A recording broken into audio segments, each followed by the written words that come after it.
40واں عمر کا ہونے جا رہا حضرت عمر چلے تھے، لیکن قرآن کی آیتوں کو جب پڑھا تھا حضرت عمر نے دل میں اسلام کا چراغ چلنے لگا۔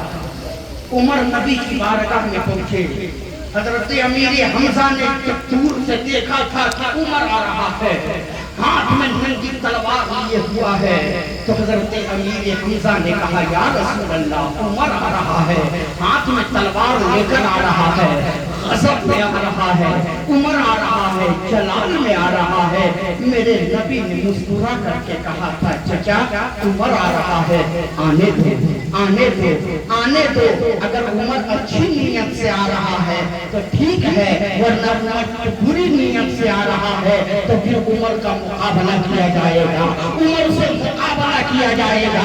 تاریخ کہتی ہے جیسے ہی حضرت عمر نبی کی بارگاہ میں آتے ہیں، مصطفیٰ کی بارگاہ میں جیسے ہی عمر آئے ہیں، تلوار ہاتھ سے چھوٹ کر کے زمین پر آ گئی ہے۔ عمر نبی کی بارگاہ میں گئے، کسی کہنے والے نے کیا ہی خوب انداز میں اس کا نقشہ کھینچا ہے کہ عمر سوئے نبی گئے، نظر سوئے عمر گئی، عمر سوئے نبی گئے، نظر سوئے عمر گئی، نگاہ مصطفیٰ جو پڑی زندگی سنور گئی، نگاہ مصطفیٰ جو پڑی زندگی سنور گئی۔ عمر نبی کی بارگاہ میں گئے، نبی کے قدموں کو چوم کر کہا یا رسول اللہ 40واں بننے آیا ہوں، 40واں بننے آیا ہوں، اسلام قبول کرنے آیا ہوں، مذہب اسلام کو قبول کرنے کے لیے آیا ہوں۔ میرے نبی نے حضرت عمر کو کلمہ پڑھایا تھا، حضرت عمر کلمہ پڑھ کر کے بیٹھے، حضرت بلال کھڑے ہوئے، حضرت بلال نے اذان دی، اور جب بلال اذان دیتے رہے حضرت عمر حیرت بھری نظروں سے بلال کو دیکھتے رہے۔ جب بلال نے اذان مکمل کی ہے تو حضرت عمر نے بلال سے پوچھا تھا اے بلال ابھی جو تم نے کھڑے ہو کر کے کان میں ہاتھ دے کر کے جو تم نے پڑھا ہے، اے بلال آخر یہ ہے کیا، اس کا نام کیا ہے، آخر یہ جو تم نے پڑھا ہے اس کا معنی اور مطلب کیا ہے؟ تو حضرت بلال نے مسکرا کر کے کہا تھا کہ یہ اذان ہے۔ حضرت عمر نے کہا اذان کیا ہے؟ کہا اذان نماز کا اعلان ہے۔ کہا نماز کیا ہے؟ کہا نماز اللہ کی عبادت ہے۔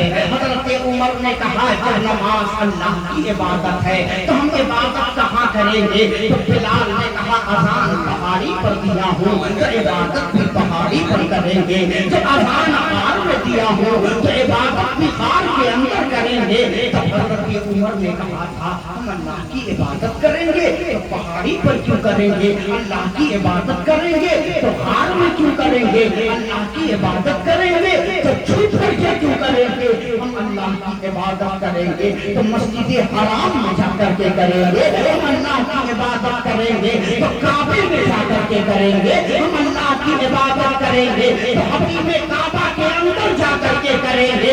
تب نبی نے کہا تھا اے عمر اے عمر اے عمر، دل تو میرا بھی چاہتا ہے کہ میں سجدہ کروں تو کعبے کے اندر سجدہ کروں، میں نماز پڑھوں تو کعبے کے اندر نماز پڑھوں، میں عبادت کروں تو حتیم کعبہ کے اندر عبادت کروں۔ مگر ابو جہل ابو لہب عتبہ شیبہ کفار مکہ مشرکین عرب یہ لوگ ہمیں کعبے پہ نماز پڑھتے نہیں دیتے۔ تب اس وقت حضرت عمر نے کہا یا رسول اللہ عمر کلمہ پڑھے کعبے کا در نہ کھلے، عمر کلمہ پڑھے نماز کعبے کے اندر نہ ہو، عمر کلمہ پڑھے سجدہ کعبے میں نہ ہو، عمر کلمہ پڑھے عبادت حتیم کعبہ میں نہ ہو، یا رسول اللہ عمر کے کلمہ پڑھنے سے کیا فائدہ ہے؟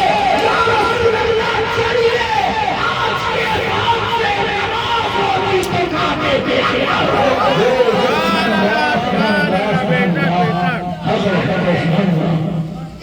مصطفیٰ کا غلام ہو گیا ہے جسے اپنی بیویوں کو بیوہ کرانا ہو، وہ مصطفیٰ جانے رحمت کا راستہ روک کر دکھا دیں گے، جسے اپنے بچوں کو یتیم کرانا ہو آج وہ میرے نبی کے سامنے آ کر دکھا دیں گے۔ آج جو بھی آگے بڑھے گا عمر کی تلوار ہوگی، اس کی گردن ہوگی۔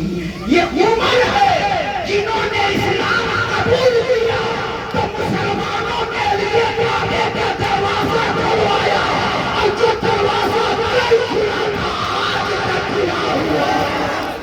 بے شک سبحان اللہ.